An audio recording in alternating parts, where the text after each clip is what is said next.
سورت الفلق بعض کے نزدیک یہ مکی صورت ہے، بعض کے نزدیک مدنی صورت ہے۔ مکی صورت ہجرت سے پہلے نازل ہوئی، اگر مدنی ہو تو ہجرت کے بعد۔ لیکن ایک روایت یہ ہے کہ اس کا نزول 2 مرتبہ ہوا ہے، مکے میں بھی نزول ہوا اور پھر مدینے میں بھی ہوا۔ سورہ فلق میں 5 آیتیں ہیں اور سورہ ناس میں 6 آیتیں ہیں، اس طرح یہ ٹوٹل 11 آیتیں بنتی ہیں۔ نبی اکرم صلی اللہ علیہ وآلہ وسلم پر جادو کرنے کی کوشش کی گئی تو یہ سورت نازل ہوئی، اور آپ نے جادو کا سامان وحی الہی کے مطابق کنویں سے نکالا۔ اس میں ایک رسی تھی، ایک ڈورا تھا جس میں 11 گرہ لگی تھیں، اور آپ ایک ایک گرہ کھولتے گئے اور ایک ایک آیت پڑھتے گئے۔ جادو کا اثر جو انہوں نے کوشش کی تھی وہ ناکام ہو گئی۔ آج بھی یہ سورہ مبارکہ جادو کے اثر کو توڑنے کے لیے بہت کارآمد ہے، یہاں تک کہ کوئی کتنا بھی پکا اور پاورفل جادو ہو، اگر یقین کے ساتھ کوئی 11 مرتبہ ان دونوں صورتوں کو پڑھے، اس طرح پڑھے، اول آخر 11 مرتبہ درود پاک پڑھے، ہر سورت سے پہلے بسم اللہ شریف پڑھے، پہلے سورہ فلق پڑھے، پھر سورہ ناس پڑھے، پھر سورہ فلق پڑھے، پھر سورہ ناس پڑھے، اس طرح 11 مرتبہ پڑھے، سورہ فلق پھر ناس، پھر سورہ فلق پھر سورہ ناس، اور پھر اپنے اوپر دم کرے، مریضوں پہ دم کرے، آنکھیں بند کر کے اپنے کاروبار کا تصور کر کے اس پہ دم کر دے، انشاءاللہ اگر جادو کا اثر ہوا تو ہمیشہ کے لیے ختم ہو جائے گا۔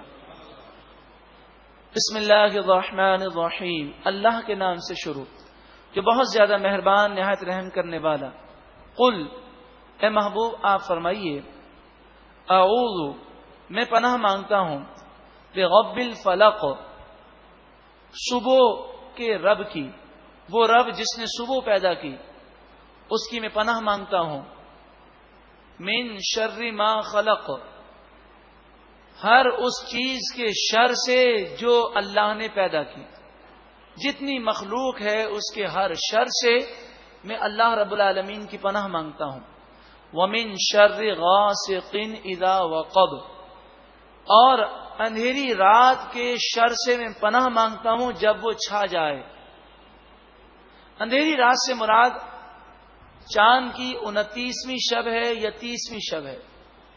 نبی اکرم صلی اللہ علیہ وآلہ وسلم نے ارشاد فرمایا، ترمذی کی روایت ہے، اے عائشہ، 29ویں شب اور 30ویں شب اللہ کی پناہ مانگو۔ اور اس حدیث کی شرح میں علماء نے فرمایا کہ لوگوں کو بیمار کرنے کے جادو اکثر انہی راتوں میں ہوتے ہیں جب چاند چھپ جاتا ہے۔ وَمِن شَرِّ النَّفَّاثَاتِ فِي الْعُقَدِ، اور میں پناہ مانگتا ہوں ان عورتوں کے شر سے جو گروں میں پھونک مارنے والیاں ہیں، جو جادو کے منتر پڑھ کر پھونک مارتی ہیں، ان عورتوں کے شر سے میں پناہ مانگتا ہوں۔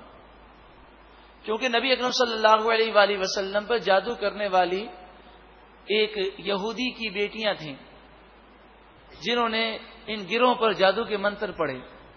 وَمِن شَرِّ حَاسِدٍ إِذَا حَسَدَ، اور میں حسد کرنے والے کے شر سے پناہ مانگتا ہوں جب وہ حسد کرے۔ اللہ تعالی حاسدوں کے شر سے ہم سب کو محفوظ فرمائے۔